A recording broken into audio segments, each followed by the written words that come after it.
Kami tinggikan, kami agungkan, kami bersujud di depan-Mu Tuhan. Karena sungguh Engkau besar, Engkau ajaib, Engkau dahsyat. Terima kasih Tuhan. Kalau kami boleh ada sebagaimana kami ada hari ini. Kami tahu itu semua karena anugerah-Mu ya Bapa. Terimalah pujian penyembahan kami Tuhan. Yang lahir dari hati yang mengasihi-Mu ya Tuhan. Mari Roh Kudus, Engkau yang ada dalam diri kami. Engkau yang akan mengajarkan kami kebenaran firman yang sebentar kami akan baca, kami dengar, kami renungkan, sehingga itu boleh mengubah sikap hati kami, mengubah karakter kami, bahkan mengubah pola pikir kami, serupa dengan Kristus nantinya ya Tuhan. Di dalam nama Tuhan Yesus kami bersyukur dan kami sudah berdoa. Amin. Silakan duduk Bapak Ibu. Tuhan, terima kasih untuk tim Praise and Worship yang sudah membawa kita memuji dan menyembah Tuhan. Shalom Bapak Ibu. Coba lihat kiri kanan, apakah ada sukacita di kiri kananmu? Minimal 2 gigi kelihatan kalau sukacita itu ya. Iya, puji Tuhan. Iya, bulan ini temanya adalah Yohanes 3 ayat 16 ya, karena begitu besar kasih Tuhan.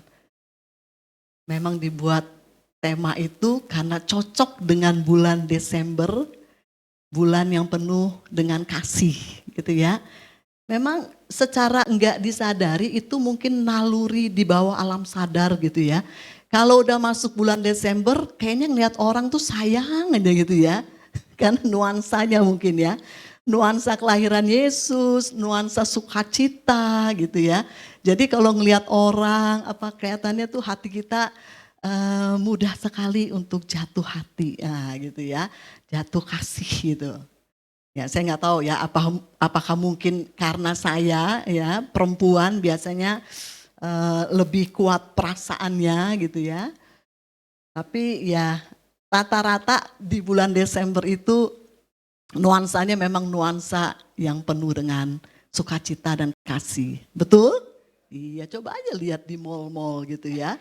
Dari akhir November itu udah kelihatan nuansa sukacitanya. Nah, itu sebabnya mungkin itu Pak Parda dapatkan dari Tuhan bahwa bulan Desember ini bulan Yohanes 3 ayat 16 ya.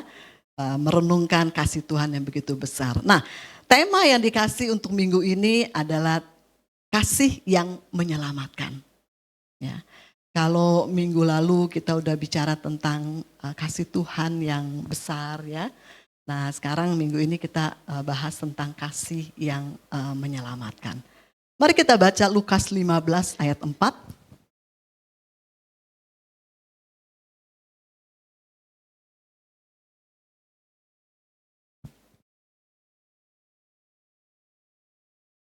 Lukas 15 ayat yang ke-4 ya. Ada ya? Oke. Kita mau baca sama-sama yang ada di depan kita. Oke. 2, 3, yes.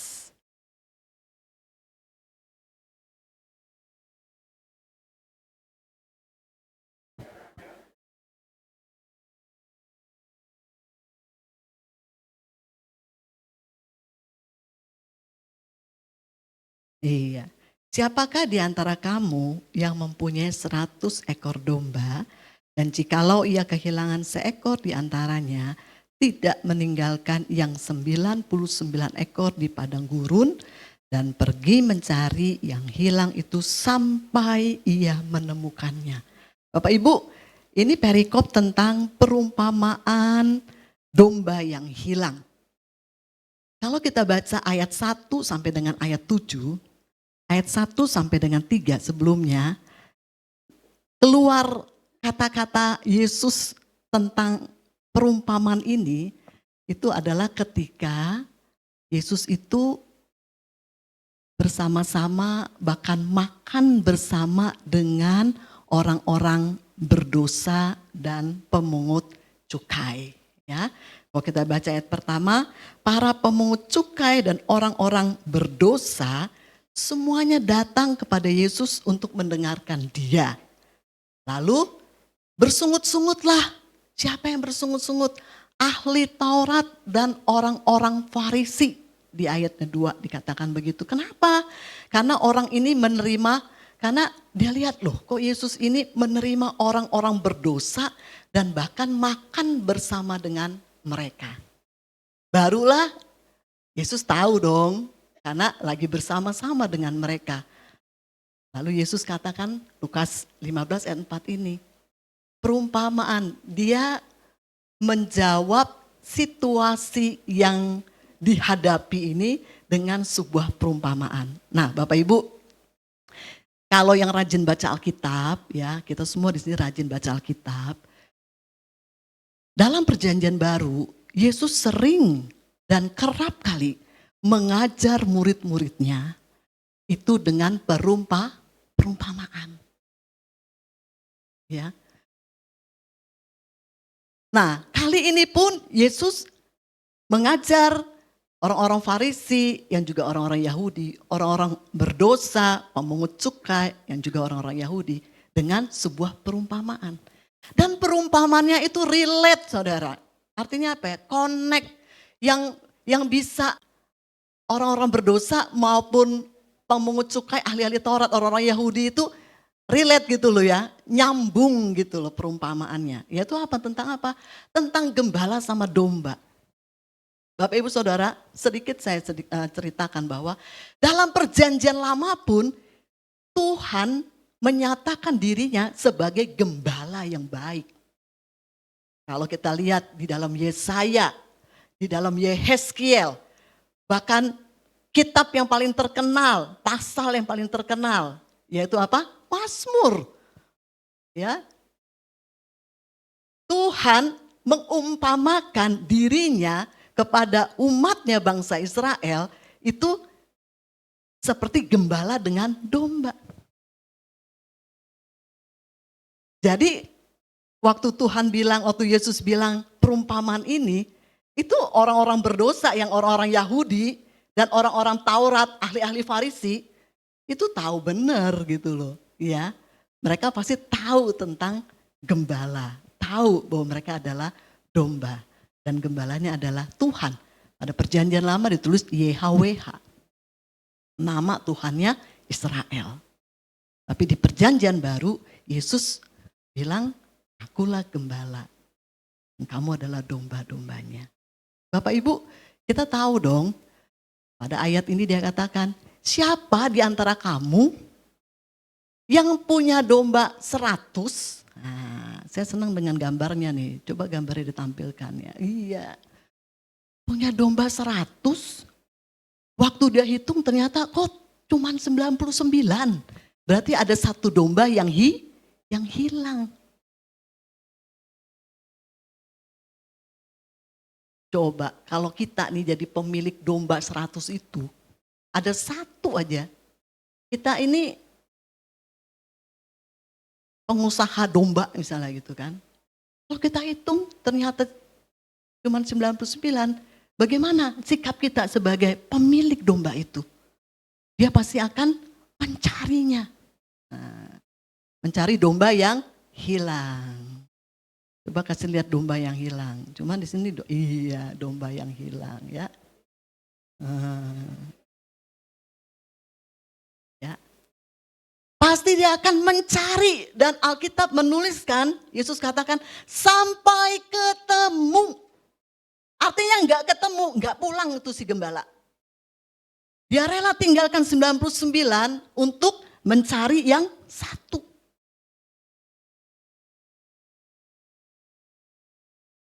Yesus sedang mengajarkan kepada para ahli Taurat, ya. Kita sama-sama tahulah orang Farisi atau ahli Taurat itu siapa sih? Next slide. Mereka adalah orang-orang yang mengerti hukum Musa, yang memelihara hukum Musa, menafsirkan, mengajarkan Taurat kepada umat dan dalam masyarakat memiliki kedudukan yang terhormat. Bukan jabatannya yang salah sebagai ahli Taurat atau orang-orang Farisi. Jangan salah Bapak Ibu. Suka ya ada guyonan ya gini, dasar ahli Farisi, ahli Taurat, harusnya bangga tuh. Jangan tersinggung. Karena ini posisi yang mengajarkan Taurat, mengajarkan firman. Kalau kita dibilang ahli Taurat, amin. Orang Farisi, amin. Selama ini kita konotasinya orang Farisi, ahli Taurat kayaknya jelek gitu ya.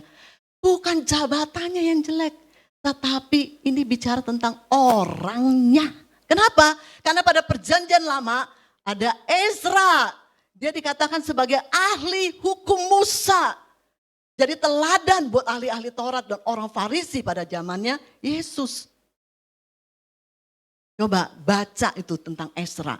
Wah, dia menemukan Taurat dan dia mengajarkan, dia mendalami. Jadi bukan ahli Taurat atau orang Farisi atau Farisinya itu yang jelek gitu ya, tetapi sikap daripada orang-orang pada perjanjian baru pada masa Yesus. Kenapa? Karena mereka di dalam ayat 2, mereka tuh enggak bergaul, bahkan apalagi makan bersama dengan orang berdosa. Pemungut cukai pada masa itu adalah dianggap orang berdosa. Kenapa? Karena para pemungut cukai adalah antek-anteknya orang Romawi. Pada masa itu kan bangsa Israel dijajah oleh bangsa Romawi. Dan orang Romawi memakai orang Yahudi untuk jadi ya ngambilin pajak gitu ya. Orang-orang yang ya bisa tahu sendirilah pemungut cukai itu kerjaannya apa. Sehingga akhirnya orang-orangnya itu sendiri yang membuat posisi pemungut cukai itu jadi kelihatannya negatif. Padahal pemungut cukainya, jabatannya itu tidak negatif. Nah, next slide.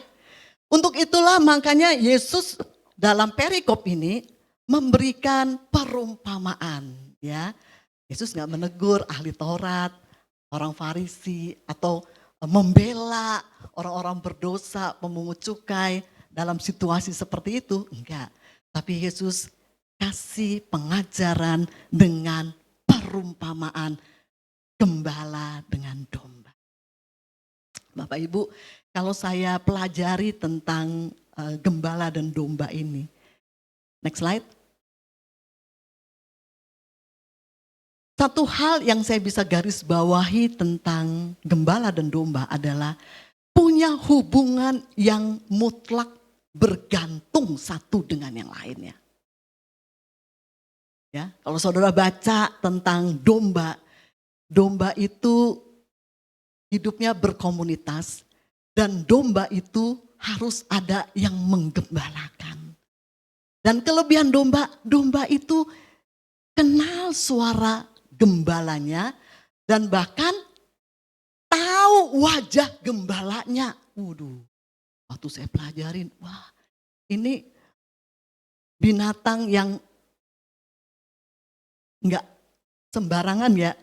Tuhan kasih perumpamaan tentang gembala dan domba dan Tuhan mengumpamakan dirinya sebagai gembala dan umat pilihannya manusia adalah dombanya.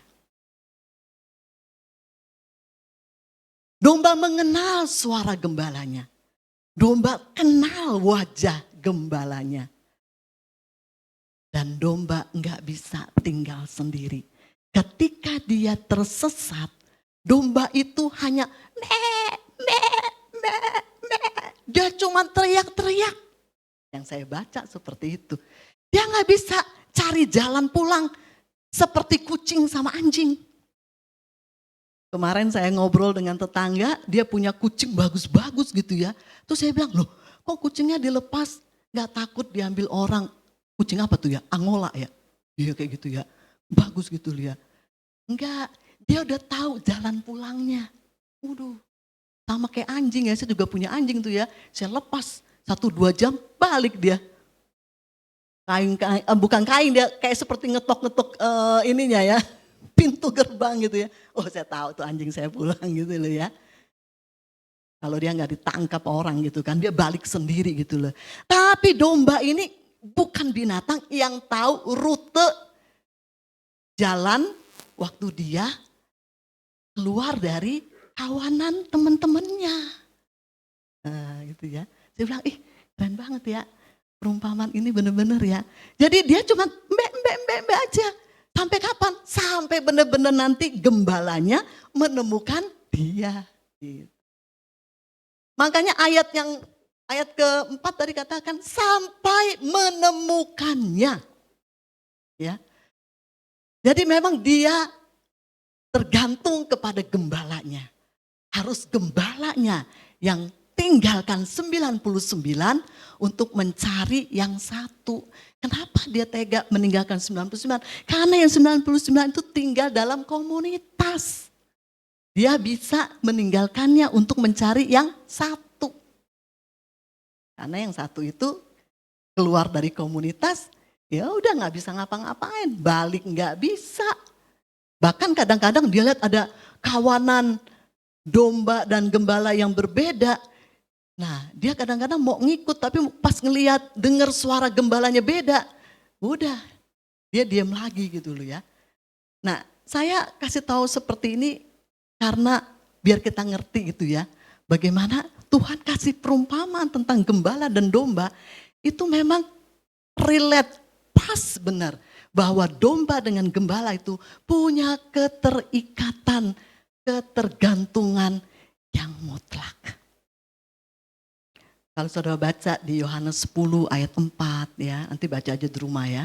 Yesaya 40 ayat 11, Yehezkiel 34, Mazmur 23. Semua menjelaskan kepada kita bagaimana hubungan antara gembala dengan domba itu sangat dekat, sangat bergantung. Hanya domba tahu gembalanya juga tahu dombanya. Kalau tuh domba dikasih nama, mungkin gembalanya tahu nama masing-masing itu dombanya. Ya, kalau tuh domba dikasih nama gitu. Begitulah gambaran ketergantungan, kedekatan antara gembala dengan domba. Gak ngeh kan selama ini kan, kita pikir Yesus kasih perumpamaan gembala sama domba. Mungkin karena kita bukan gembala gitu ya. Jadi kurang sedikit bisa memahami tentang gembala. Nah, atau memahami tentang domba. Tetapi dengan literatur yang kita bisa baca tentang hubungan gembala dengan domba. Lalu kekuatan kelemahan domba. Kita sedikit bisa meresepi gitu loh ya. Kita bisa menghayati bagaimana hubungan antara gembala dengan domba itu sangat dekat. Next slide. Kasih yang menyelamatkan. Yesus katakan kepada ahli-ahli Taurat, orang Farisi dan orang-orang pemungut cukai. Dia katakan bahwa kalau ada yang hilang satu, dia akan mencarinya dan mencarinya sampai menemukannya. Yesus sedang mengajarkan tentang kasih yang menyelamatkan. Karena gembala yang mengasihi dombanya lah, maka gembala itu mencari dombanya sampai apa? Sampai ketemu. Itulah kasih yang menyelamatkan. Ketika si domba melihat gembalanya, dia bersukacita, dia kenali gembalanya dan dia akhirnya terselamatkan. Kalau kita baca ayat-ayat selanjutnya, waktu itu domba yang hilang ditemukan dan gembalanya itu bersukacita sampai itu domba, baik itu domba kecil, sedang, besar gitu ya, bandot mungkin, itu diangkat sampai di mana ditaruh di bahunya. Kalau kita ketemu anjing kita ya, anjing kita hilang misal gitu ya, udah berjam-jam gak datang nih. Waktu datang anjing kita, marah, kita marahin bener gak? Kemana aja sih gitu yang punya anjing ya, pasti kita marahin. Tapi kalau gembala ketemu domba, nggak ada dipecut, nggak ada dimarahin. Langsung diangkat, ditaruh di bahunya, dan dia bersuka cita. Alkitab menulis dalam Lukas 15, dia pulang, dia undang budak-budak hamba-hambanya, dia bikin pesta. Itu nggak istimewa banget tuh domba. Yesus mau mengajarkan tentang kasih. Kasih yang menyelamatkan adalah kasih yang tanpa syarat. Coba kita lihat Kejadian 3 ayat 9 dan Kejadian 3 ayat 15. Ini baru kita baca Alkitab. Baca ayatnya maksudnya. Kalau yang tadi boleh baca di rumah ya, karena itu satu perikop kebanyakannya. Yuk kita baca Kejadian 3 ayat 9. Udah ketemu? Ya, 2 ya.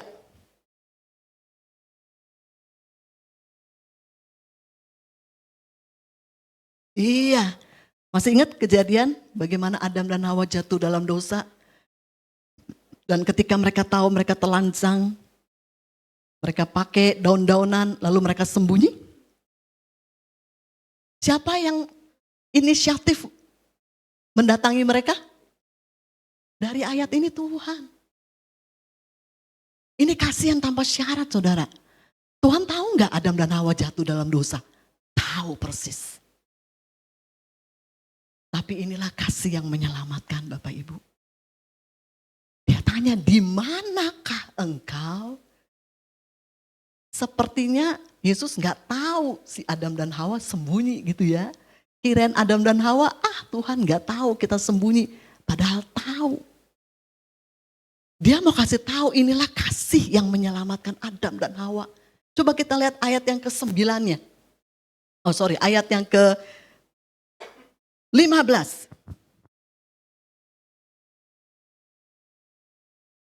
Ya, ayat yang ke-15. Aku akan mengadakan permusuhan antara engkau dan perempuan ini, antara keturunanmu dan keturunannya.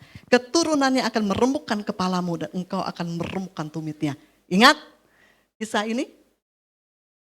Tuhan menggantikan baju dari daunnya Adam dan Hawa dengan kulit binatang. Ada korban, ada binatang yang dikorbankan, ada binatang yang dibunuh untuk diambil kulitnya, lalu untuk dipakaikan kepada Adam dan Hawa. Dan pada ayat yang ke-15, sejak Adam jatuh dalam dosa, inilah kasih yang menyelamatkan. Dia berjanji apa? Akan tiba waktunya, keturunanmu, ular akan meremukkan tumit keturunan perempuan. Tetapi keturunan perempuan akan meremukkan kepalamu. Artinya apa? Kemenanganmu, kemenangan mutlak. Inilah kasih yang menyelamatkan Bapak Ibu. Kasih Tuhan bukan ketika Yesus datang, tetapi sejak Adam dan Hawa jatuh di dalam dosa, sejak perjanjian lama, sejak kejadian, rencana penyelamatan Kristus itu sudah dicanangkan. Sudah dikasih tahu. Bukankah ini kasih yang menyelamatkan Bapak Ibu? Dan kita tahu ceritanya perjanjian lama sampai tiba akhirnya Yesus lahir yang sebentar lagi kita akan rayakan beberapa hari ke depan ini. Dia mau kasih tahu ini loh kasih yang menyelamatkan. Kasih yang tanpa syarat. Yesus tahu kita berdosa. Bahkan ayat lain mengatakan Yesus datang. Kasih yang menyelamatkan itu. Dia datang. Bukan waktu kita udah gak berdosa. Bukan waktu kita udah meresponi dia. Bukan waktu kita udah rajin baca Alkitab. Bukan waktu kita udah rajin ibadah. Bahkan ketika kita masih berdosa. Alkitab menuliskan kasih yang menyelamatkan itu datang. Amin. Jadi kasih yang menyelamatkan adalah kasih yang tanpa syarat.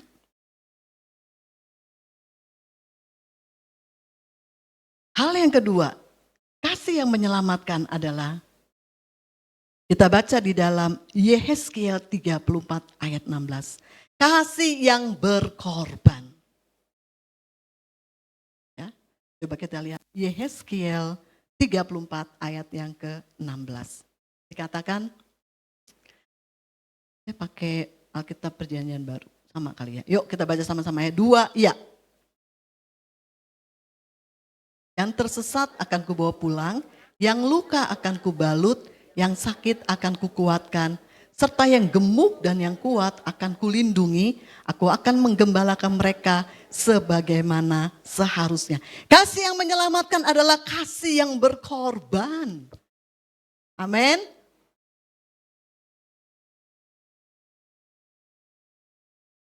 Yang tersesat akan kubawa pulang. Amin. Yang luka akan kubalut, yang sakit akan kukuatkan. Yang gemuk dan yang kuat dilindungi.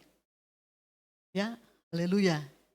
Yang kuat, yang apa nih? Oh, yang gemuk ya. Yang gemuk dan yang kuat akan kulindungi. Aku akan menggembalakan mereka sebagaimana seharusnya. Inilah kasih yang berkorban, Bapak Ibu, ya. Apapun kondisi daripada domba, daripada umatnya, mau dia sakit, mau dia sehat, mau dia kuat, mau dia tambun, dia punya kasih yang berkorban untuk apa? Untuk melindungi, untuk menyembuhkan, untuk mencari yang sesat. Kondisi apapun domba itu atau umat Tuhan pada Yehezkiel ini, Tuhan sedang bicara kepada umatnya bahwa akulah gembala, kamu adalah domba-dombanya. Ya, kalau Bapak Ibu baca Yehezkiel 34 seluruhnya itu ngebahas tentang gembala. Ya, Tuhan gembala Israel yang baik melawan gembala-gembala yang jahat. Tuhan menempatkan dirinya pada perjanjian lama sebagai gembala bagi umat Israel pada waktu itu. Jadi nggak hanya yang tersesat dia cari, nggak hanya yang sakit dia sembuhkan, tetapi yang kuat, yang sehat pun dia lindungi. Kasihnya tuh nggak pilih kasih gitu loh. Itulah kasih yang mau berkorban. Kalau kita mah kalau udah sehat mah udahlah gitu ya. Kita cari yang gak sehat aja gitu ya. Itu kasih yang syarat, kasih yang gak mau berkorban gitu. Cuman pro-nya sama yang kedukaan aja, yang sakit, yang sesat, yang bermasalah. Ini Tuhan bilang yang bermasalah maupun yang tidak bermasalah akan diurus sama Tuhan. Ya. Digembalakan oleh Tuhan sebagaimana seharusnya. Waduh, itu biasa. Itulah kasih yang mau berkorban. Kasih yang menyelamatkan adalah kasih yang mau berkorban. Dan kasih yang menyelamatkan adalah kasih yang memberikan nyawanya. Coba Yohanes 10 ayat yang ke-11. Kita lihat dalam perjanjian baru, sekarang Yohanes 10 ayat yang ke-11. Kita lihat ya.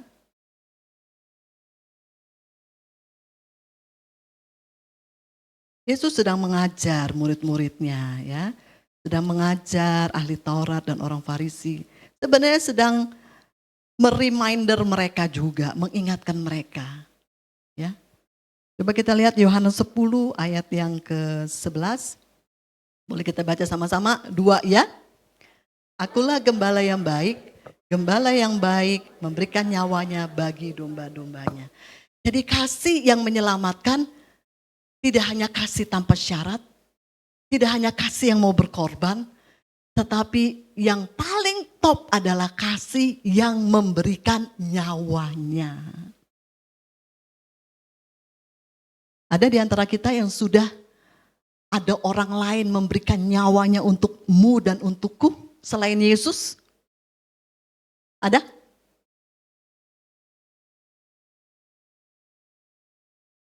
Yang suami bunuh istri ada tuh, ku baca ya. Anak bunuh orang tua ada.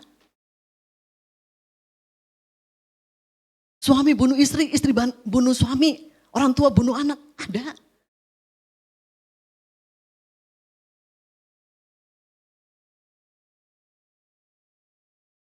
Karena kecewa dan lain sebagainya. Tapi Yesus, kita ini orang berdosa. Umatnya itu, bangsa Israel itu boleh dikatakan tegar tengkuk. Umat yang bandel. Tapi Yesus berikan nyawanya buat kita. Tidak hanya umat Tuhan, tetapi manusia. Coba kita lihat dalam Yohanes 10 juga, ayat yang ke 14 dan 16. Coba kita lihat ayat yang ke-14. Boleh baca? 2, ya. Akulah gembala yang baik dan aku mengenal domba-dombaku dan domba-dombaku mengenal aku. Ayat yang 16 yang terakhir. Ada lagi padaku domba-domba lain yang bukan dari kandang ini. Domba-domba itu harus kutuntun juga dan mereka akan mendengarkan suaraku dan mereka akan menjadi satu kawanan dengan satu gembala. Iya, amin. Jadi artinya Yesus mau kasih tahu gitu ya. Pada perikop Lukas 15 ini memang ini untuk orang Yahudi. Tetapi dari Yohanes 10 ini ayat 16 dia katakan bahwa manusia yang ada di muka bumi ini adalah domba-dombanya dia juga.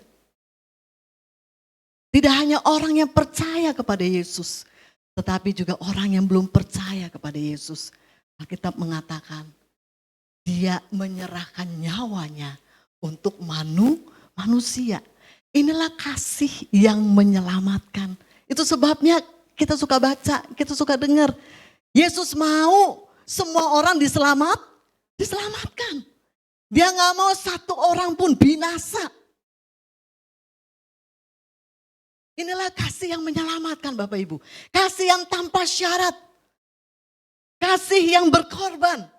Kasih yang merelakan nyawanya untuk orang lain, untuk manusia, untuk domba-domba. Biarlah pagi hari ini Bapak Ibu, kita mau ambil perenungan. Next slide. Mari kita ambil perenungan gitu. Renungkan dari firman Tuhan yang kita baca, kita dengar pada pagi hari ini. Bukan satu kebetulan di bulan Desember ini kita bicara setiap minggu tentang kasih. Bukan satu kebetulan kalau kita hadir di ibadah minggu, setiap minggu dan kita boleh mengingat kembali tentang kasih. Coba kita renungkan. Mungkin saudara adalah orang-orang yang sudah percaya kepada Yesus. Saya percaya kita semua di sini orang-orang yang sudah percaya Yesus. Amin.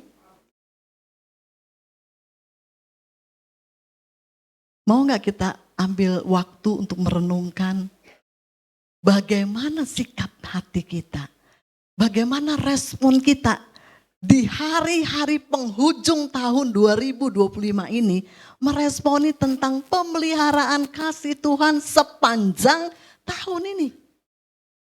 Betul ada tantangan, betul ada kedukaan, betul ada persoalan yang mungkin sampai hari ini belum terselesaikan. Betul ada doa-doa kita yang belum dijawab Tuhan sampai hari ini. Tapi apakah itu memudarkan kasih Tuhan yang kita terima? Kasih yang tanpa syarat, kasih yang berkorban, kasih yang rela menyerahkan nyawanya untuk kita. Kita terima dalam hidup kita. Apakah kasih itu lebih besar dari pergumulan kita, dari kedukaan kita, dari kesusahan kita? Dari setiap doa yang belum dijawab oleh Tuhan. Dari setiap mungkin kita berpikir, sayalah orang yang paling menderita di tahun ini. Sebutkanlah penderitaannya apa dalam hati. Mungkin kita berpikir, saya ini orang yang paling teraniaya. Tapi mau gak pada pagi hari ini? Lihatlah kasih yang tanpa syarat itu. Kasih yang rela berkorban. Kasih yang memberikan nyawanya. Kasih yang menyelamatkan saudara dan saya itu. Sehingga apa?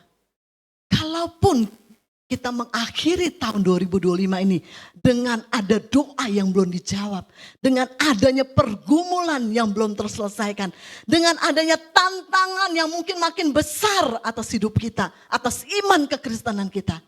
Tapi mau gak kita renung? Kasih Tuhan yang begitu besar. Harusnya itu makin membuat kita mengasihi Tuhan. Harusnya itu makin membuat kita berkobar untuk Tuhan. Itu harusnya membuat kita makin bernyala-nyala. Makin masuk di dalam doa yang sungguh-sungguh. Makin masuk dalam pujian penyembahan yang sungguh-sungguh. Ketika kita gak mau berdoa, berdoalah saudara. Ketika kita gak mau berpuasa, berpuasalah saudara. Ketika kita gak mau memuji Tuhan, memuji Tuhanlah saudara. Amin. Itulah respon kita terhadap kasih yang menyelamatkan itu saudara. Persoalan mulai datang. Saya mau kasih tahu Bapak Ibu Saudara sekalian. Memasuki tahun 2026, who knows? Siapa yang tahu? Tapi Alkitab mengatakan menjelang kedatangan Tuhan bukan baik-baik saja keadaan dunia ini. Lalu bagaimana respon kita? Kita mau menjadi orang-orang yang baper? Ada masalah dikit, mundur. Ada tantangan dikit, tinggalkan doa. Tinggalkan baca Alkitab, tinggalkan persekutuan, tinggalkan puasa kita, tinggalkan orang-orang benar. Tapi kalaupun ada di antara kita, kita merasa, gue ini orang yang tersesat, ada kabar baik. Ada kabar baik, kita punya gembala yang baik. Dia akan cari kamu sampai dapat. Gak usah capek-capek cari Tuhan. Tuhan yang akan cari kamu. Amin. Sampai dapat. Dia akan temukan kamu. Kenapa? Karena itulah kasih yang menyelamatkan. Mari ambil waktu untuk merenungkan. Bagaimana posisi kita pada hari ini. Masihkah kita punya kasih yang berkobar-kobar. Masihkah kita punya kasih sama Tuhan. Di tengah-tengah tantangan, di tengah-tengah kesulitan. Saya tahulah kalau lihat wajah-wajahnya ini, wajah-wajah yang gak bebas dari kesulitan. Benar? Ya. Tapi kalau saudara ada hari ini, saudara bersyukur. Kenapa? Karena kita punya kasih yang menyelamatkan itu. Amin. Iya dong. Bilang sama diri kita sendiri, jangan kalah dengan tantangan, jangan kalah dengan aniaya, jangan kalah dengan persoalan, jangan kalah dengan kedukacitaan, jangan larut dalam duka cita, jangan larut, jangan baper, tapi bangkitlah. Amin. Perenungan yang kedua yang perlu kita ambil pada hari-hari menjelang tutup tahun 2025. Bagaimana sikap hati kita terhadap saudara seiman yang lainnya? Yesus kasih perumpamaan loh sama ahli Taurat dan orang Farisi. Kalau seseorang punya 100 domba, hilang satu, dia akan tinggalkan 99 untuk mencari yang satu itu sampai apa? Sampai menemukannya. Yesus sudah mengajarkan kepada orang-orang Farisi dan ahli-ahli Taurat, milikilah kasih yang menyelamatkan. Saudara tahu ketika seorang pelacur datang, dibawa sama orang-orang sekampungnya karena ketahuan melacur. Lalu dia bilang, Yesus sesuai dengan hukum Musa, ini harus dilempari batu sampai mati.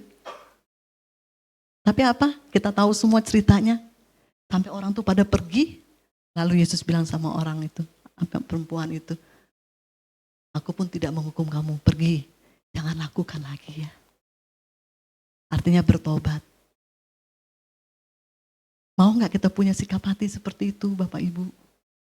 Kita tahu lihat orang-orang dengan banyak kelemahannya. Mungkin juga pasangan kita. Suami istri, orang tua dengan anak. Punya pergumulannya. Tapi mau gak kita memiliki sikap hati seperti Yesus? Yang mengasihi, kasih yang menyelamatkan. Yesus mau kasih tahu bukan hukum yang menyelamatkan. Dia mau bilang begitu sama ahli Taurat dan orang Farisi yang ahli hukum. Bukan hukum yang menyelamatkan. Bukan berarti tidak boleh ada peraturan, tidak ada hukum. Tetapi kasihlah yang menyelamatkan. Amin. Jadi perenungan kita pada pagi hari ini dan beberapa hari ke depan ini. Yuk miliki hati seperti Kristus ketika kita dalam satu komunitas, dalam satu keluarga. Masing-masing keluarga punya keunikannya, benar? Ya, istri saya nggak sama dengan suami misalnya gitu. Suami saya nggak sama dengan saya. Anak saya nggak sama dengan saya. Tetapi kalau saya memiliki kasih Kristus, saya bisa terima ketidaksamaan suami saya dengan saya. Ketidaksamaan anak-anak saya dengan saya. Teman-teman dalam satu komunitas gereja lokal, dalam satu pelayanan, dengan keunikannya masing-masing. Kita bisa terimanya dengan apa? Dengan lapang. Seperti Kristus menerima orang berdosa dan pemungut cukai dan menerima ahli Taurat dan orang Farisi. Dia enggak menjadi ahli Taurat, dia enggak menjadi pemungut cukai, tapi kasihnya bisa mempertemukan antara orang berdosa dengan orang-orang yang ahli dalam hukum. Itulah kasih yang menyelamatkan. Amin. Amin. Mari kita tundukkan kepala. Haleluya Tuhan. Terima kasih Roh Kudus. Pagi hari ini kami belajar tentang kasih yang menyelamatkan. Dari perumpamaan domba yang hilang.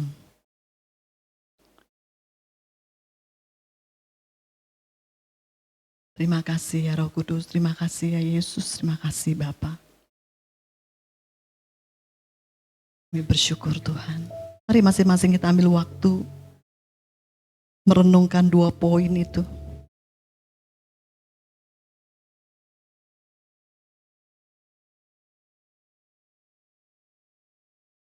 Masihkah kasih yang mula-mula ketika kita berjumpa dengan Yesus, ketika kita ditemukan, I'm lost, but now I'm found.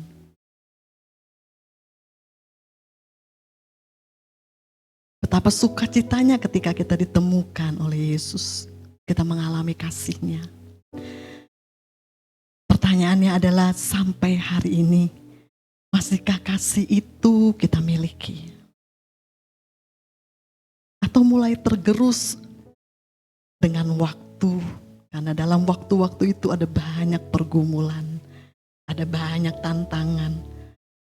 Ada kecewa mungkin karena doa-doaku belum dijawab.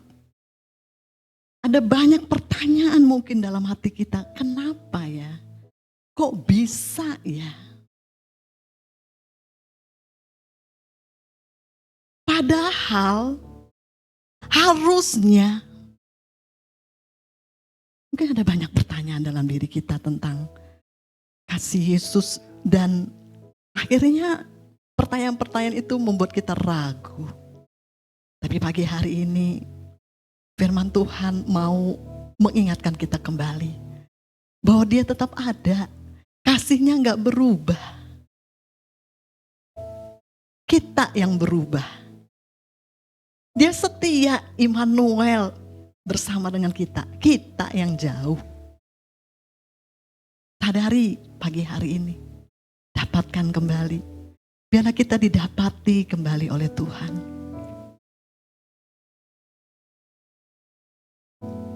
Haleluya Tuhan.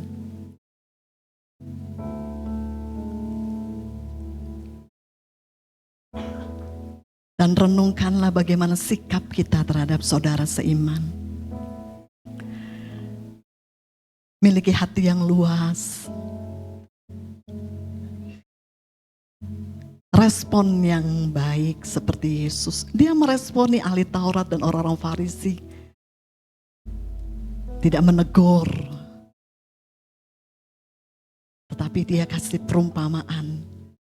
Sehingga orang-orang berdosa, pemungut cukai dapat.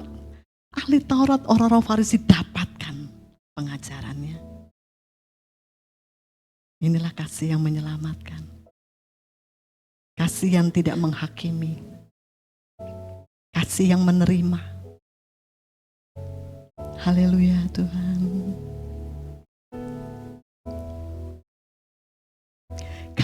kasih Tuhan sungguh mulia, tulus dan sempurna pengasihi-Mu, pengorbanan di Kalvari sungguh berharga. Kau tebus dosaku. Katakan terpujilah, terpujilah. Amin Tuhan. Yesus ditinggikan di atas pujian. Dari lubuk hati kami Tuhan, dari dalam lubuk hati kami puji dan kami sembah Kau Tuhan. Kami berterima kasih kepadamu Tuhan.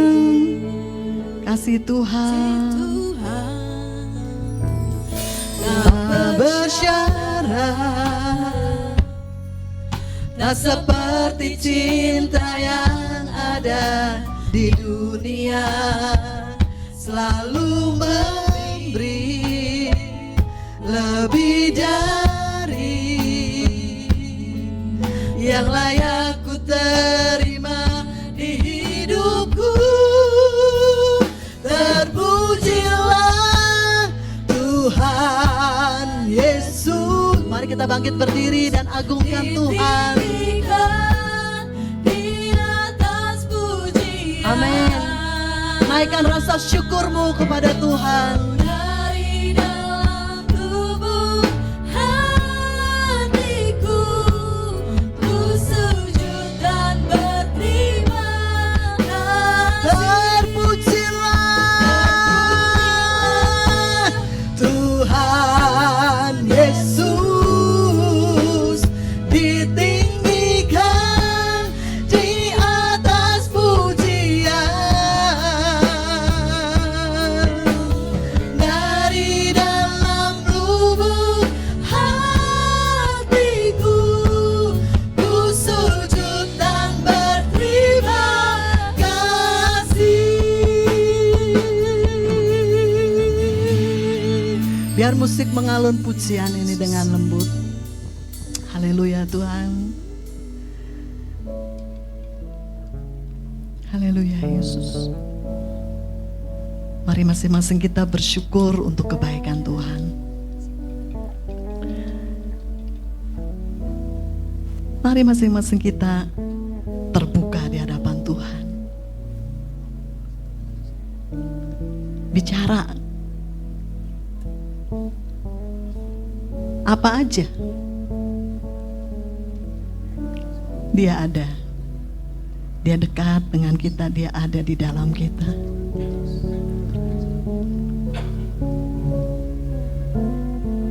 Jangan sangsikan kasih-Nya. Dia tahu kok, tapi Dia pengen dengar suaramu. Dia pengen dengar pengakuanmu. Dia dengar sanjunganmu. Dia pengen dengar sanjunganmu untuknya. Bukan Dia butuh disanjung, tapi Dia senang dengar suaramu. Haleluya Tuhan. Terima kasih Yesus. Terima kasih Tuhan. Tidak ada yang dapat menggantikanmu Yesus. Sekali Yesus tetap Yesus. Kasih-Nya gak bersyarat. Kasih-Nya rela berkorban. Kasih-Nya yang rela menyerahkan nyawanya. Terima kasih Tuhan. Sekali Yesus, selamanya Yesus. Harapanku tak akan hilang, karena kasih-Nya sekarang ku ada. Oh Yesusku, ku cinta Kau. Katakan sekali Yesus, selamanya Yesus. Yesus, amin. Harapanku tak akan hilang, karena kasih-Nya sekarang ku ada. Oh Yesusku, ku cinta Kau. Katakan lagi sama-sama sekali, Yesus, selamanya Yesus. Sekali Yesus, selamanya Yesus. Amin Tuhan. Harapanku tak akan hilang, karena kasih-Nya sekarang ku ada. Oh Yesusku, ku cinta Kau. Sekali lagi katakan, sekali Yesus, selamanya Yesus. Inilah deklarasi kami Tuhan, tak akan hilang, karena kasih-Mu lah kami ada Tuhan. Kasih-Nya sekarang ku ada. Oh Yesusku, ku cinta Kau selamanya. Terima kasih Tuhan. Inilah statement kami kepadamu menjelang hari-hari terakhir di tahun 2025 ini ya Bapa. Kami mau menyambut Yesus, kelahiran Yesus.